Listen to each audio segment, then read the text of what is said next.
The things that we look at are earnings per lead. We want to understand for each new subscriber that comes into our business, how much they're worth. So the simple way to do that calculation is to take your total revenue and divide it by the total number of leads. That'll give you an idea of how much a lead is actually worth. And then you can turn around and decide, how much am I willing to spend on Facebook ads to acquire that new lead along the way?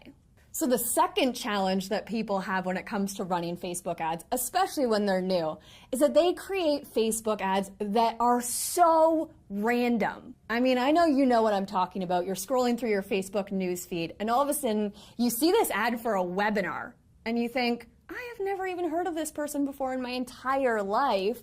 And sure, it might hit a pain point that you have, and you might sign up, but the likelihood of that happening is pretty slim.